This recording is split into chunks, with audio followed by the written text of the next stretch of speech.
Hello there, this is Alex, welcome to Boomstick Gaming and my full review for Ori and the Will of the Wisps. This continuation of the tear-jerking 2015 release of Ori and the Blind Forest takes to the skies in 2020 as you embark on a brand new Metroidvania adventure filled with tricky platforming, tense combat, and of course, plenty of feels.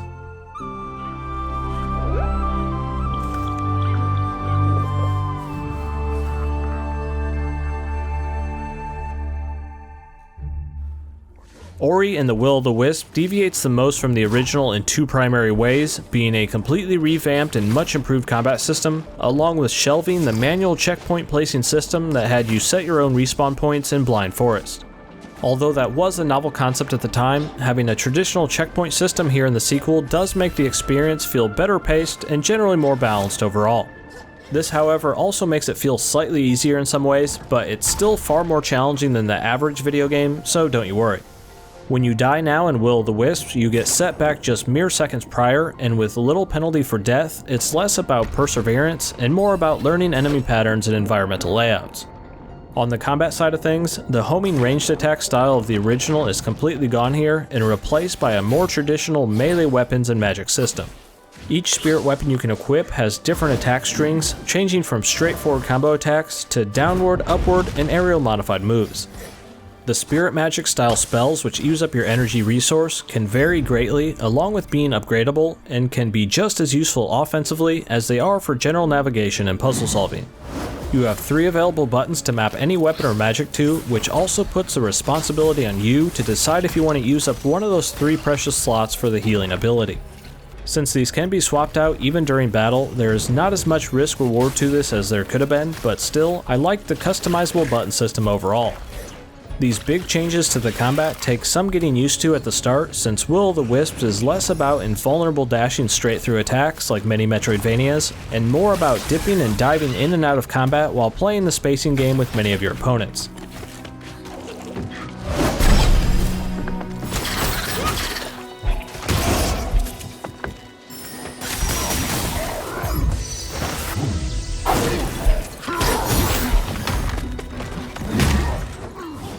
Aesthetically, you should be fully aware by this point, Ori and the Will of the Wisps is a downright gorgeous spectacle of art, physics, and effects, and I would classify it easily as one of the best overall presentations of any side-scroller to date. Just looking good, however, is only half of what matters, perhaps maybe less, because what really makes or breaks a game like this is its raw level design. Luckily, that is just as on point as it was in the original Ori, perhaps even better here.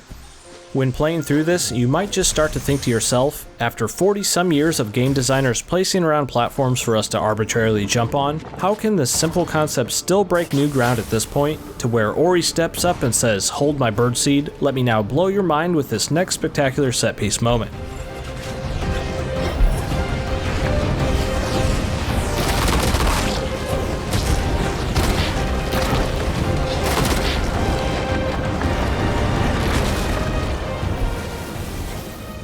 Outside of the big dexterity testing jumping sections of the core gameplay, expect just the right amount of exploration downtime filled with map sleuthing upgrade hunting.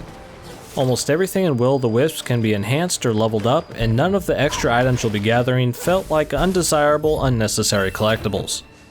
The spirit shards, for example, really allow for a good amount of flexibility with your playstyle, as well as having some fun synergies, and expanding your notches to equip even more of these were some of the most satisfying upgrade moments in the entire game. With the difficulty balance tuned just right, it is possible to try and just beeline the critical path to an extent, but the way in which the game requires you to naturally double back all over the map makes it very appealing to try and collect everything around you, since each item does feel like worthwhile character progression. To now wrap this up, Ori and the Will of the Wisps is one of the strongest Metroidvanias in existence thanks to its amazing presentation, stellar level design, great soundtrack, tight controls, and its nice little story that gives you a good balance of warm fuzzies and feelings of despair. If you're just going to buy a couple of games in 2020, absolutely make sure that Ori and the Will of the Wisps is one of them, because this is now the highest mark I have ever given on the channel, period.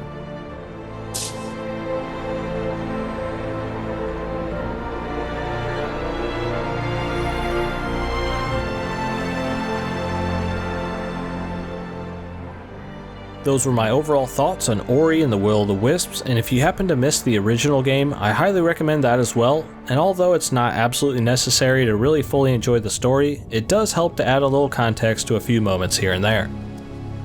Here on Boomstick Gaming, I started doing scored reviews back in 2014, and I am somewhat old school with my scoring system, I guess, to where I highly reserve the upper 90s section of review scores for games that truly push the medium further to make sure you all know exactly where I'm coming from, as opposed to dishing out too many perfect scores left and right like candy.